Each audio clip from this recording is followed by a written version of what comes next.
Hello दोस्तों, मैं doctor Dharmendra Singh psychiatrist एक नए वीडियो के साथ आपके सामने आया। इस वीडियो में हम बाइपोलर डिसऑर्डर का इलाज कैसे किया जाता है इसके बारे में बात करेंगे। पिछले वीडियो में जैसे मैंने बताया कि बाइपोलर डिसऑर्डर में दो फेज होते हैं, मेनिया, हाइपर और तेजी की बीमारी, डिप्रेशन, लो और उदासी की बीमारी। हम इसका इलाज कैसे करते हैं? इस बाइपोलर डिसऑर्डर के ट्रीटमेंट को हम दो पार्ट में डिवाइड करते हैं। पहला, एक्यूट फेज। एक्यूट फेज का मतलब पेशेंट हमारे पास आता है और उसको सारे सिम्टम्स है। सपोज पेशेंट मेरे पास आया, पेशेंट को ओवरऑल बाइपोलर डिसऑर्डर डायग्नोसिस है और अभी पेशेंट मेरे पास तेजी में आया, मेनिया हाइपर फेज में आया, पेशेंट ज्यादा बोल रहा है, पेशेंट बड़ी बड़ी बातें कर रहा है, पेशेंट की एनर्जी ज्यादा है। हमने डायग्नोसिस बनाया कि पेशेंट भाई मेनिया में है, तेजी में है। तो हम क्या करते हैं इसमें फ्रेंड्स, हम 3 मेडिकेशन शुरू करते हैं। पहली मेडिसिन जिसको हम मूड स्टेबलाइजर बोलते हैं। मूड स्टेबलाइजर मतलब एज द नेम सजेस्ट कि भाई इसमें पेशेंट न तेजी में जा पाता है न पेशेंट लो फेज में जाता है, पेशेंट स्टेबल रहता है। जो मूड स्टेबलाइजर में हम जैसे लिथियम, वेलप्रोएट, लेमोट्रिजिन, कार्बामाजेपिन, ऑक्स कार्बाजेपिन, कुछ ऐसी मेडिसिन होती है जिसको हम यूज करते हैं। कॉमनली इसमें लिथियम और वेलप्रोएट, सोडियम वेलप्रोएट यूज होता है। Second medicine antipsychotic. बेसिकली हम एंटीसाइकोटिक लिथियम या वेलप्रोएट या मूड स्टेबलाइजर के साथ ऐड करते हैं क्योंकि पेशेंट जल्दी ठीक हो जाए, उसकी नींद अच्छी रहे, उसके सिम्टम जल्दी कंप्लीट खत्म हो सके, सबसाइड हो सके। तीसरी मेडिसिन बेंजोडाइजेपिन। बेंजोडाइजेपिन एक्चुअली जल्दी इफेक्टिव होती है, पेशेंट को जल्दी ठीक करती हैं। इन तीनों मेडिकेशन का कॉम्बिनेशन हम यूज करते हैं और ज्यादातर ये पेशेंट 1 से 2 महीने में ठीक हो जाते हैं। जैसे ही पेशेंट ठीक हो गए, हमारा जो एक्यूट फेज का गोल खत्म हो गया कि पेशेंट आया, हमने उसका डायग्नोसिस बनाया और पेशेंट के सिम्टम सारे ठीक हो गए, 100% रिकवरी मिल गई। जैसे ही पेशेंट ठीक हो जाता है, अब पेशेंट का सेकेंड स्टेज शुरू हो जाता है, सेकेंड फेज शुरू हो जाता है ट्रीटमेंट का, प्रोफाइलेक्सिस फेज। प्रोफाइलेक्सिस मतलब पेशेंट अब ठीक हो गया, अब हम पेशेंट की धीरे धीरे मेडिसिन कम करें और फ्यूचर में हमारा गोल रहता है कि पेशेंट को वापस ये तकलीफ ना आए। हम कहते हैं कि भाई पेशेंट वापस रिलैप्स ना हो जाए, वापस उसको ये सिम्टम्स ना आ जाए। इसके लिए हम क्या करते हैं, जो एंटीसाइकोटिक है और जो बेंजोडाइजेपिन्स है उसको हम बंद कर देते हैं और जो मूड स्टेबलाइजर है उसको हम कंटिन्यू करते हैं। उसका कंटिन्यू करने का यही रीजन है कि पेशेंट को वापस रिलैप्स ना हो, पेशेंट के सिम्टम्स वापस ना आए। सो जो दूसरी फेज है प्रोफाइलेक्सिस फेज। सो जो इसका मेनिया का जो ट्रीटमेंट है, जो तेजी का ट्रीटमेंट है कि इनिशियली पेशेंट आया, हमने 3 मेडिकेशन चलाई एक्यूट फेज में, मूड स्टेबलाइजर, एंटीसाइकोटिक, बेंजोडाइजेपिन। जैसे ही पेशेंट के सिम्टम ठीक हुए, हमने प्रोफाइलेक्सिस फेज में हम एंटर कर गए और हमने पेशेंट को सिर्फ मूड स्टेबलाइजर पे कंटिन्यू रखा, दोनों मेडिकेशन बंद की। इसलिए जो लोगों को लगता है कि ये बहुत मेडिसिन चलती है, लंबी मेडिसिन चलती है, ऐसा कुछ नहीं है। 1 से 2-3 महीने में मैक्सिमम पेशेंट एक टेबलेट पे आ जाता है। अगर मान लीजिए मेनिया की जगह पेशेंट जब हमारे पास आता है, पेशेंट डिप्रेशन में है, तो ओवरऑल पेशेंट का डायग्नोसिस क्या है, bipolar disorder, but currently patient depression में, उदासी की अवस्था में है। उसमें हम क्या करते हैं, मूड स्टेबलाइजर के साथ हम क्या शुरू करते हैं, एंटी डिप्रेसेंट। हम उसमें एंटीसाइकोटिक और बेंजोडाइजेपिन्स यूज नहीं करते, एंटी डिप्रेसेंट यूज करते हैं कि पेशेंट का जो उदासी की अवस्था है वो ठीक हो जाए। कुछ कुछ पेशेंट में हम लो डोज बेंजोडाइजेपिन्स का यूज कर सकते हैं अगर पेशेंट को थोड़ी एंजाइटी, घबराहट हो रही है या पेशेंट अच्छे से सो नहीं पा रहा है, बट ज्यादातर कंडीशन में हम मूड स्टेबलाइजर और एंटी डिप्रेसेंट यूज करते हैं। पेशेंट जब एंटी डिप्रेसेंट में भी हम हर एंटी डिप्रेसेंट यूज नहीं कर सकते क्योंकि कुछ एंटी डिप्रेसेंट ऐसे होते हैं जो पेशेंट को वापस स्विच करवा देते हैं मेनिया या तेजी की अवस्था में। इसलिए हम वही एंटी डिप्रेसेंट यूज करते हैं जो डिप्रेशन को ठीक कर देते हैं, इस कंडीशन को ठीक कर देते हैं, बट वापस पेशेंट तेजी में या मेनिया में स्विच ना हो जाए। तो ये एक डॉक्टर की स्किल है जो डॉक्टर इस चीज का ध्यान रखता है। उसमें भी पेशेंट जब डिप्रेशन में से ठीक हो जाता है तो हम वापस से एंटी डिप्रेसेंट को डोज कम कर देते हैं, या कई बार पेशेंट ज्यादा ठीक होता है तो हम बंद भी कर देते हैं कि फ्यूचर में वापस पेशेंट को तेजी का या हाइपर में जाने का रिस्क ना रहे।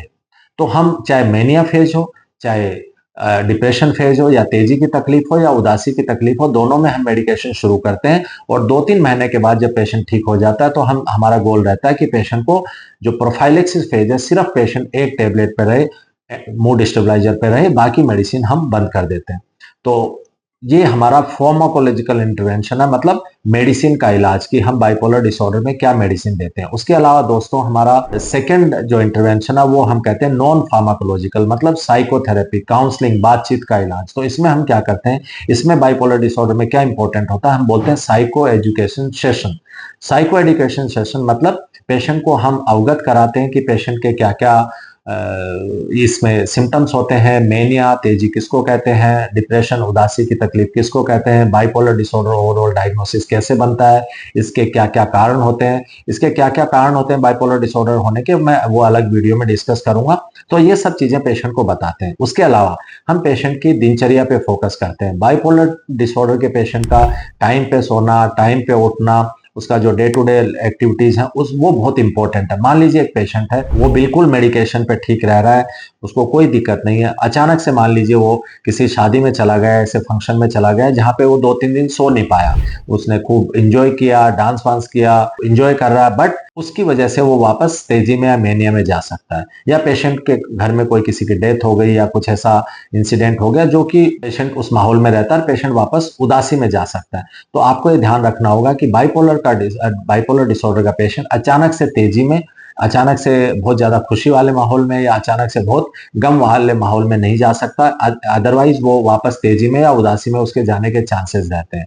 इसका मतलब ये नहीं है कि पेशेंट वहां पे जा ही नहीं सकता। आप कोशिश करें कि अगर आप वहां पे मान लो किसी शादी में या फंक्शन में जा भी रहे तो आप टाइम पे सोएं, टाइम पे उठें, उस चीज को एंजॉय जरूर करें, बट अंदर से उसको बहुत ज्यादा फील ना करें, बहुत ज्यादा एक्साइटमेंट अंदर ना लेके आए, वरना आपका तेजी में या मेनिया में जाने के चांसेस रहते हैं। या आप ये भी कोशिश कीजिए कि अगर आप किसी क्रिमेशन में जा रहे हैं, किसी की ऐसी सिचुएशन घर पे है जहाँ पे उदासी का गम माहौल है, तो उस चीज को आप उनकी क्या सपोर्ट कर सकते हैं इमोशनली, वो सपोर्ट करें, आप उनकी हेल्प करें, बट उसको बहुत ज्यादा अंदर फील ना करें। सो ये आपको एक स्मार्टली अपने आप को ऐसा माइंडसेट बनाना पड़ेगा कि हम उन जगहों पे जा भी रहे हैं उन कंडीशन में, बट अंदर से बहुत ज्यादा दुख या बहुत ज्यादा एक्साइटमेंट फील ना करें। अदरवाइज आप मेडिकेशन लेते लेते भी इस कंडीशन में जा सकते हैं। तो आपको ये समझना है कि मेडिसिन का जितना रोल है बाइपोलर डिसऑर्डर के पेशेंट में, उतना ही इन साइको एजुकेशन सेशन का रोल है, क्योंकि कई बार पेशेंट को ये सब चीजें पता नहीं होती और जब वो ठीक होता है तो वो एकदम से इन चीजों का ध्यान नहीं रखता और वापस इस प्रॉब्लम में जा सकता है।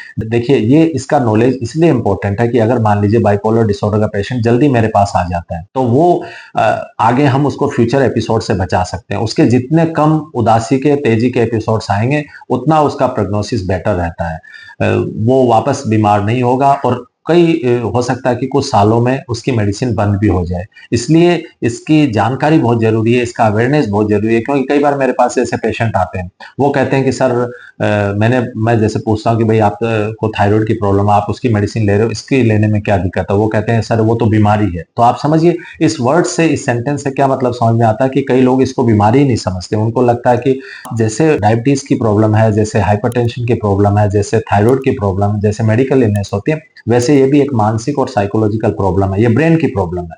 इसमें ब्रेन में आपका जो केमिकल है वो इम्बेलेंस हो रहा है। तो जैसे दूसरी बीमारी है वैसे ही ये बीमारी है। देखिए, दूसरी बीमारियों की पेशेंट मेडिसिन ले लेते हैं क्योंकि वो उस चीज को मानते हैं कि वो बीमारी है और उन मेडिसिन के साइड इफेक्ट भी होते हैं, फिर भी पेशेंट कभी भी डॉक्टर से नहीं पूछता और उस मेडिसिन को लेता रहता है। साइकेट्रिक मेडिसिन में पेशेंट को यही प्रॉब्लम है कि उसको लगता है कि मुझे मेडिसिन लेनी भी चाहिए या नहीं लेनी चाहिए, क्योंकि उसकी उस बीमारी को लेके अवेयरनेस की भी कमी है और उसको उसकी एक्सेप्टेंस की भी कमी है। इसलिए मैं आप लोगों से रिक्वेस्ट करूंगा कि एज ए एजुकेटेड पर्सन आप अपनी सोसाइटी के प्रति इस जिम्मेदारी को निभाएं। इस वीडियो को ज्यादा से ज्यादा लोगों से शेयर करें, साझा करें और बताएं कि भाई हाँ, मुझे ये प्रॉब्लम अगर होती है तो मैं जल्दी से जल्दी डॉक्टर के पास जाऊं। उस अवेयरनेस और एक्सेप्टेंस का क्या फायदा होगा कि आप जल्दी जाएंगे, आप ट्रीटमेंट लेंगे और टाइम पे अगर आप ठीक हो गए तो फ्यूचर में आपको मिनिमम मेडिसिन लेनी पड़ेगी और फ्यूचर में आप इस मेडिसिन के बिना भी रह सकते हैं अगर आप बहुत ज्यादा ठीक हो जाते हैं। सो इसमें अवेयरनेस का, एक्सेप्टेंस का बहुत ज्यादा रोल है। इसलिए as a doctor, as a psychiatrist मेरी आपसे रिक्वेस्ट है कि ज्यादा से ज्यादा इस अवेयरनेस को फैलाएं और इस वीडियो को शेयर करें कि आपके अपने रिलेटिव और जो नॉन लोग हैं उनको भी इसमें हेल्प मिले और अपनी सोसाइटी के प्रति हम अपनी जिम्मेदारी को भी निभा सकें। Thank you so much.